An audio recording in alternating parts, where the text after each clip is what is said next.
জয়পুর জয়শ্রী শ্যামা পুজো এবছর ৫৭তম বর্ষে পা দিল। দক্ষিণ দমদম পৌরসভার পৌর প্রতিনিধি সঞ্জয় দাসের উদ্যোগে এই পুজো অনুষ্ঠিত হয়। জয়পুর জয়শ্রী এবছর থিম হল বোধিসত্ত্ব, মানুষের চেতনা এবং উপলব্ধি এবং আত্মজ্ঞানের সমন্বয়ের মধ্যে দিয়ে আলোর পথে যাত্রা। আর মানুষের জীবনে এই যাত্রাপথের মূল কাণ্ডারি হলেন আদ্যাশক্তি শ্যামা মা। আর এই ভাবনায় ফুটিয়ে তোলা হয়েছে মণ্ডপ সজ্জার মাধ্যমে। ওঙ্কার বাংলার বিচারে তাই এবছরের সেরা ভাবনার পুরস্কার তুলে দেওয়া হলো জয়পুর জয়শ্রী উদ্যোক্তাদের হাতে। দীপান্বিতার আরাধনায় চারপাশ উজ্জ্বল ঝলমলে।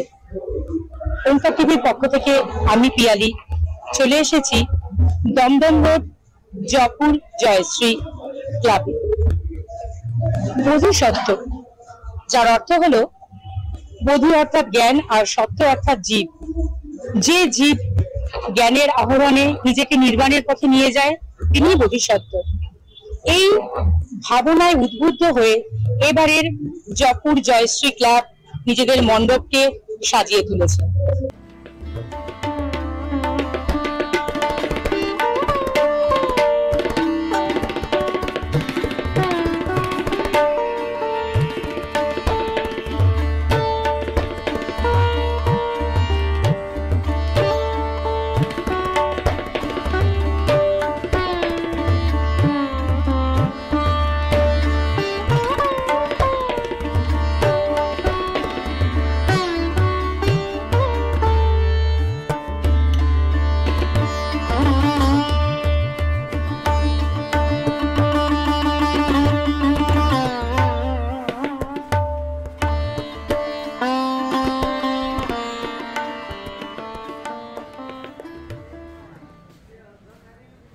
আরো বিস্তারিত জানবো।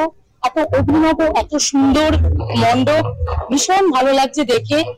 এই কর্মকর্তারা কি দৃষ্টিভঙ্গি দিয়ে এই মণ্ডপকে সাজিয়ে তুলেছেন তার বিস্তারিত বর্ণনা তাদের কাছ থেকেই শুনে নিই। জয়পুর জয়শ্রী ক্লাবের একজন সদস্য, আমরা সকলে এখানে উপস্থিত হয়েছি। জয়পুর জয়শ্রী দেখতে দেখতে ৫৭তম বর্ষরে পদার্পণ করলো। আমাদের এটা দক্ষিণ দমদম পৌরসভার ১৮ নম্বর ওয়ার্ডের দমদম রোডে এই আমাদের ক্লাবটি অবস্থিত।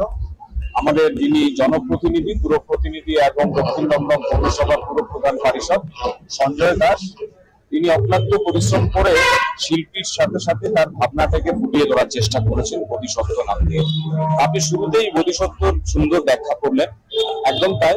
এবং আমরা এখানে বোধিসত্ত্ব যেহেতু আমরা ভাবনার মধ্যে রেখেছি, যেখানে জীবের উন্মেষ, জীবের চেতনা, উপলব্ধি, আত্মজ্ঞান সবকিছু অন্ধকার থেকে আলোর পথে যাত্রা, এটা হলো আমাদের বোধিসত্ত্বর মূল ভাবনা। যার জন্য আমরা বোধি বৃক্ষ রেখেছি এবং গৌতম বুদ্ধরও একটা প্রস্তর মূর্তি রেখেছি এটাকে রিলেট করার জন্য।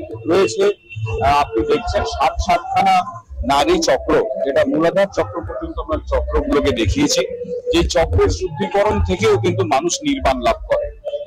এই যে মুক্তির পথ, যেখানে আরাধ্য দেবী হলেন মা কালী জগৎজননী, তিনি এই বোধিসত্ত্বের মূল কাণ্ডারি।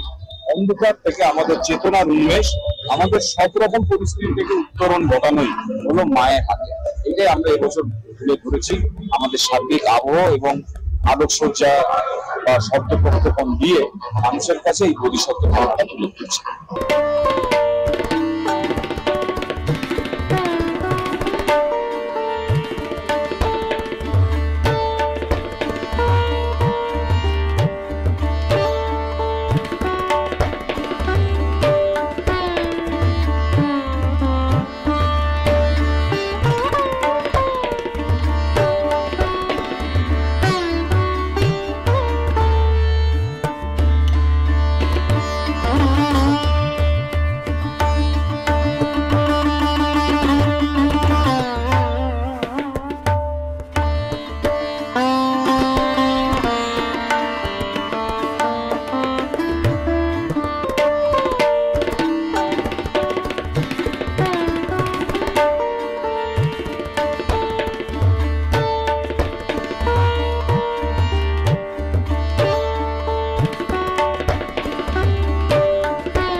Three cheers for Japur Jayashree Hidi. Hooray! Three cheers for Japur Jayashree Hidi. Hooray! Three cheers for Japur Jayashree Hidi. Hooray! Thank you so much ওঙ্কার টিভিকে অনেক অনেক ধন্যবাদ এবং ওঙ্কার টিভির সকল দর্শকদেরকে জপুর জয়শ্রীর পক্ষ থেকে দীপাবলির আন্তরিক প্রীতি শুভেচ্ছা এবং অনেক অনেক অভিনন্দন। ভীষণ অভিনব। আর প্রথমেও বললাম আরেকবার যে ভীষণ ভালো লাগলো যে এই চারপাশে নানা রকম থিম এই কদিনের পুজোতে আমরা দেখলাম, থিমের বাহার দেখেছি, কিন্তু অভিনবত্ব বলুন, আমাদের যে সংস্কৃতি তার সঙ্গে জীবনকে যাপন করিয়ে সেটা যে মানুষের মধ্যে দিয়ে উৎসবের আমেজেও মনে করিয়ে দেওয়া যায় তার একটা অন্যতম নিদর্শন জপুর জয়শ্রী ক্লাব।